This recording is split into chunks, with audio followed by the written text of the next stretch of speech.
अगर अपन सबसे पहले किसके बारे में, इंसिडेंस के बारे में, किसके बारे में बात कर रहे हैं, इंसिडेंस के बारे में। इंसिडेंस क्या होता है, तो कोई भी सोसाइटी में नए मरीजों का आना, तो यहां मैं सीधा बोल सकता हूं number of new patient in community, number of new patient into community. Community के अंदर नए मरीजों का आ जाना क्या कहलाता है, तो इंसिडेंस कहलाता है। ठीक है सर, अगर अपन बात करते हैं कि एपिडेमियोलॉजिकल टूल के तहत कि ये इंसिडेंस क्या होता है, तो इंसिडेंस को रेट बोला जाता है। इंसिडेंस को क्या बोला जाता है, रेट। रेट का मतलब ये मार्केट की रेट नहीं है कि 1000 2000 वाली। रेट का मतलब होता है कि प्यारे दोस्तों कोई भी डाटा आज जो टोटल पॉपुलेशन है उनमें से ये बीमार व्यक्ति और इसको 1000 से मल्टीप्लाई करते हो। रेट का मतलब क्या होता है, numerator is part of denominator multiply with 1000 is called rate. यानी वो संख्या जिसका परिणाम निकालने के लिए 1000 से गुणा किया जाता है उसको रेट बोला जाता है। क्या बोला जाता है, रेट बोला जाता है। तो टोटल बीमार लोग, उनमें से नए बीमार और 1000 से गुणा करोगे तो जो संख्या आएगी वो इंसिडेंस है। चलो, इंसिडेंस को रिप्रेजेंट करने के लिए सोसाइटी में जो अपन स्टडी काम में लेते हैं उसका नाम है कोहार्ट स्टडी। कौन सी स्टडी काम में ली जाती है दोस्तों, तो उसे बोला जाता है कोहार्ट स्टडी। तो समझ में आया, कोहार्ट स्टडी कहां काम में लेंगे, number of new cases, rate और कोहार्ट क्लियर हुआ। दूसरा नंबर आता है दोस्तों जिसको बोला जाता है प्रीविलेंस। प्रीविलेंस के नाम से जाना जाता है। और प्रीविलेंस के नंबर पे अगर मैं बात करता हूं कि क्या होता है प्रीविलेंस, या प्रीविलेंस किसको बोला जाता है, तो ध्यान रखिएगा number of new plus old cases, number of new plus old cases in community. Community में नए और पुराने मरीजों की जो संख्या होती है, कम्युनिटी में नए और पुराने मरीजों की जो संख्या होती है उसको अपन किसके नाम से जानते हैं, प्रीविलेंस के नाम से। तो अब मुझे बताओ कि वैसे भी हमें सोसाइटी में क्या मिलता है, या तो नए या पुराने। तो मैं बोल सकता हूं what is present in community should be assessed by prevalence. तो अगर तुम्हें यह पता करना है कि कम्युनिटी में क्या मौजूद है, आपको क्या पता करना है, what is present into community, what is present into community should be assessed with the help of. तो आपका जवाब आना चाहिए सर प्रीविलेंस बता देगा क्या मौजूद है। नेक्स्ट दोस्तों, ये जो प्रीविलेंस होती है, ये प्रीविलेंस को अपन किस में रिप्रेजेंट करते हैं, प्रोपोर्शन में। किस में करते हैं, प्रोपोर्शन में रिप्रेजेंट किया जाता है। और प्रोपोर्शन का मतलब होता है कोई भी संख्या, यानी numerator is part of denominator multiply with 100। जिस चीज का रिजल्ट निकालने के लिए 100 से गुणा किया जाएगा वो कहलाता है प्रोपोर्शन। और जिस डाटा को 100 से गुणा करते हो दोस्तों उसका परिणाम आता है परसेंटेज वैल्यू में। तो प्रीविलेंस के डाटा जब भी कभी निकाले जाएंगे, प्रीविलेंस के डाटा जब भी कभी निकाले जाएंगे तो उनके अंदर आपका जवाब क्या देखने को मिलता है, उसको गुणा किससे करना पड़ेगा, 100 से गुणा करना पड़ेगा। ठीक है, इसके लिए कौन सी स्टडी काम में लेते हैं, तो इसके लिए स्टडी आती है जिसको बोला जाता है क्रॉस सेक्शनल। क्या बोला जाता है, क्रॉस सेक्शनल स्टडी के नाम से बताया जाता है। किसके नाम से बताया जाता है, क्रॉस सेक्शनल। तो बहुत इंपॉर्टेंट चीज है, प्रीविलेंस का मतलब नए और पुराने दोनों आगे। इसके अंदर हमें जानकारी मिलेगी कि सोसाइटी में क्या है, प्रोपोर्शन के रूप में इसको रिप्रेजेंट करते हैं। और प्यारे दोस्तों इसके लिए स्टडी का नाम है क्रॉस सेक्शनल। एक एग्जांपल देता हूं बहुत आसान तरीके का। प्यारे दोस्तों सवाल किस कदर आएगा, जैसे कि सवाल आएगा कि एक गांव है, अरे आपके सामने सवाल आएगा कि एक विलेज है और इस विलेज की प्यारे दोस्तों जो पॉपुलेशन देखने को मिलती है वो पॉपुलेशन आपकी 5000 है। ठीक है, नेक्स्ट आपको बोल दिया इसके अंदर ट्यूबरकुलोसिस के न्यू पेशेंट की संख्या, ट्यूबरकुलोसिस के जो न्यू पेशेंट है वो आपको 150 देखने को मिलते हैं एंड 500 ओल्ड केस देखने को मिल रहे हैं। आपको इस सवाल के अंदर इंसिडेंस निकालना है। इंसिडेंस निकाल के बताओ इंसिडेंस और प्रीविलेंस कितना होगा, इंसिडेंस और प्रीविलेंस कितना होगा। अगर ये सवाल मैं आपसे पूछूं तो आप जवाब दीजिएगा, जल्दी से जवाब दीजिएगा। इस सवाल का इंसिडेंस कितना होगा, इस सवाल का प्रीविलेंस कितना होगा, कमेंट फास्ट। इस सवाल का इंसिडेंस कितना होगा, इस सवाल का प्रीविलेंस कितना होगा, जवाब दीजिएगा। सॉरी, एक गांव है जिसकी पॉपुलेशन 5000 है, जिसमें टीबी के नए मरीज 150 हैं और इसमें पुराने मरीज 500 हैं। तो बताओ सवाल का इंसिडेंस कितना है और प्रीविलेंस कितना है। सही से लिखना कि क्या लिख रहे हो। 1350 से मुझे समझ में नहीं आएगा। इंसिडेंस को आई से इंडिकेट कर दो, प्रीविलेंस को पी से इंडिकेट कर दो ताकि मैं समझ पाऊंगा। सर इंसिडेंस 3 इससे, प्रिविलेंस 150 है, 650, 750, 13%, 150, 150, 150, 3000, 150, 30, 30, 13।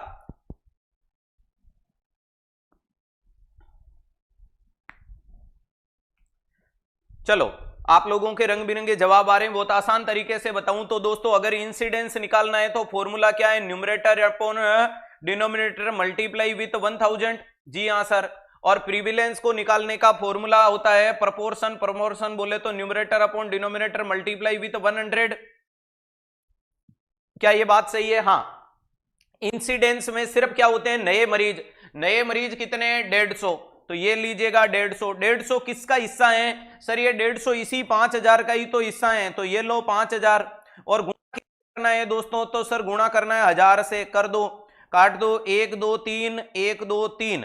अब प्यारे दोस्तों अगर मैं इस 150 के अंदर भाग लगा रहा हूं किसका? 5000 का। अरे 150 के अंदर भाग किसका लगा रहा हूं? 5000 का लगाऊंगा तो कितनी बार जाएगा? 30। ये आपका 30 क्या निकल के आ गया? इंसिडेंस। 30 क्या निकल के आ गया? इंसिडेंस। क्या परसेंटेज है? नहीं। अरे जिसको 1000 से गुणा करते हो वो परसेंटेज नहीं, वो नॉर्मल वैल्यू में लिखा जाएगा। वहीं पे अगर इसका ये सोल्व करो प्यारे दोस्तों, प्रिविलेंस, प्रिविलेंस का मतलब ही क्या होता है? New plus old. तो न्यू कितने? 150, ओल्ड कितने? 500। तो जोड़ूंगा तो 650 हो गया क्या? हाँ सर 650 हो गया। ठीक है, ये 650 किसका हिस्सा है? सर 5000 का हिस्सा है। ये ले मेरे दोस्त, इसको 5000 और मल्टीप्लाई किससे करोगे? 100 से करेंगे। 0 से 0, 0 से 0 और इस 0 से ये 0। 5 का भाग जब 65 में लगाऊंगा तो 13 आएगा, लेकिन साथ में परसेंटेज आएगा। तो प्रिविलेंस में परसेंटेज लिखना है, इंसिडेंस में कुछ नहीं लिखना है। सर 5000 क्यों, कैसे जनता है बेटा? 5000 मैं क्या करूं? सवाल में 5000 की जगह 2000 होगा तो मैं तो वो मान लूंगा। सवाल बहुत आसान था। इन्होंने बोला कि ये गांव है जिसकी जनसंख्या 5000 है, उनमें 150 टीबी के नए मरीज और 500 पुराने मरीज हैं। तो प्यारे दोस्तों ये जो 150 है, क्या ये 5000 का हिस्सा नहीं है? है।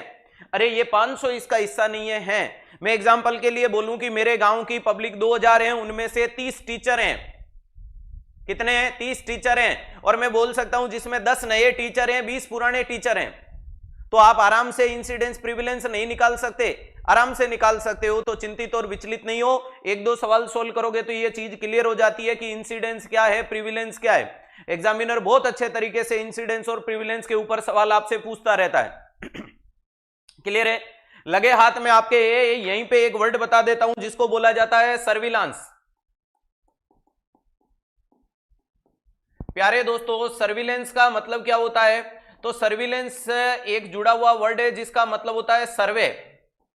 लेकिन अगर मैं इसको डेफिनेशन में बोलूं तो it is a ongoing systematic collection of data, analysis of data, interpretation of data, evaluation of data, assessment of data. अरे ये सब कुछ करना क्या कहलाएगा? ध्यान रखिएगा, वेरी इंपॉर्टेंट चीज। अगर मैं आपसे बोला जाए कि सर्विलेंस का मतलब, ध्यान रखिएगा बच्चे कंफ्यूज हो जाते हैं मॉनिटरिंग और सर्विलेंस में, क्योंकि अक्सर आपने देखा होगा होटल में घुसे, शोरूम में घुसे, कहीं पे भी गए, लिखा हुआ है you are under CCTV surveillance. तो हमें लगता है सर्विलेंस का मतलब निगरानी। सही बात है। मॉनिटरिंग का मतलब क्या है? मॉनिटरिंग का मतलब ही निगरानी। लेकिन इस बात को ढंग से समझने की कोशिश करो। मॉनिटरिंग का मतलब टकटकी लगा के देखना। यानी मान लीजिएगा कि अपन अपने स्कूल का वो दौर याद करें, अपन स्कूल का वो दौर याद करें जहां अपने क्लास में टीचर ने एक मॉनिटर खड़ा कर दिया जाता था कि चल सोन तू खड़ा हो जा, तू आज क्लास का मॉनिटर है, और वो खुद को उस टाइम डायरेक्टर समझता था। लेकिन ध्यान रखिएगा मॉनिटरिंग का वास्तविकता में मतलब सिर्फ निगरानी होता है और कुछ नहीं कर सकता। समझ पा रहे हो? जैसे कि आपने सरकारी संस्थानों में लगे हुए कैमरे देखे होंगे, वो सिर्फ मॉनिटर करते हैं, उसके ऊपर कोई प्रतिक्रिया नहीं करते हैं। क्लास में कैमरा लगा हुआ है, स्टूडेंट लथापथी खून के साथ में लबरेज हो चुके हैं, प्रिंसिपल कैमरा नहीं देखता है, दैट इज कॉल्ड मॉनिटरिंग। आपके क्लास में कैमरा लगा हुआ है, क्लास में चोरी हो गई, कोई कैमरा देख ही नहीं, यानी मॉनिटरिंग का मतलब यूं देख रहे हो सिर्फ टकटकी लगा के, उसके ऊपर कोई रिएक्शन नहीं, दैट इज कॉल्ड मॉनिटरिंग। लेकिन सर्विलेंस का मतलब अगर उसमें आप देखोगे, देखने के बाद आप प्रतिक्रिया दोगे, प्रतिक्रिया के विपरीत प्रतिक्रिया दोगे, यानी सारे काम करने की कोशिश करोगे। ये प्राइवेट स्कूल के कैमरे, ये प्राइवेट स्कूल के, प्राइवेट शोरूम के, किसी ज्वेलरी के शोरूम में लगा हुआ। जाओ प्यारे दोस्तों आप लोग, कल्याण ज्वेलर्स जाओ, पीसी ज्वेलर्स जाओ, तनिष्क जाओ, और वहां पर जो कैमरा लगा हुआ है, मजा ले प्यारे दोस्तों, टेबल पे हाथ रख दोगे उससे पहले सिक्योरिटी वाला तुम्हारा कंधा पकड़ लेगा। यानी इसे कहते हैं सर्विलेंस। इसे क्या कहते हैं? सर्विलेंस कह लेते हैं। सर्विलेंस क्या है? एक ऑन गोइंग का मतलब लगातार चलने वाली, ऑन गोइंग सिस्टमेटिक, व्यवस्थित है, ऑन गोइंग सिस्टमेटिक। इसमें क्या करते हो? Collection of data. ध्यान रखिएगा, यहां अपन सोसाइटी में बात कर रहे हैं, इसके लिए कलेक्शन ऑफ डाटा। डाटा को कलेक्शन करने के बाद क्या देखने को मिलता है? Analysis of data, interpretation of data, evaluation of data, और उसके बाद में डाटा को क्या करो? इवाल्युएशन करने की कोशिश करते हो। ध्यान रखिएगा, कोई भी सोसाइटी जहां आप लोग जाओ और जाकर के वहां जानकारियां अर्जित करो, जानकारियों को पहचानो, बीमारियों का पता करो, बीमारियों की जांच करो और मरीज का इलाज करो, यह सब कुछ करना सर्विलेंस कहलाता है। ये सब कुछ करना क्या कहलाता है? सर्विलेंस। वहीं पे अगर मॉनिटरिंग जैसी मैं बात बोलूंगा तो आप गए, कुंडी खड़काई, अंदर से कोई आया, आपने पूछा बीपी है, उसने बोला हाँ, और आप चुपचाप चले जाओ, वो वाली चीज क्या कहलाएगी? मॉनिटरिंग। पूछ के आए हैं कि करा कुछ नहीं। वहीं पे यहां मैं क्या कर रहा हूं? जाएंगे, जाकर के जानकारियां लेंगे, बीमारियों की जांच करेंगे, इलाज करेंगे, उपचार करके आएंगे, ये वाली चीज देखने को मिलती है। अजय बेटा कुछ अनुभव ज्यादा शेयर नहीं कर रहे हो कमेंट बॉक्स में? ध्यान रखिएगा, वेरी इंपॉर्टेंट चीज है, ongoing systematic collection of data, analysis of data. ध्यान रखिएगा, collection of data, analysis of data, interpretation of data and evaluation of data is called surveillance. चलो सर, सर्विलेंस कितने प्रकार का होता है? 3।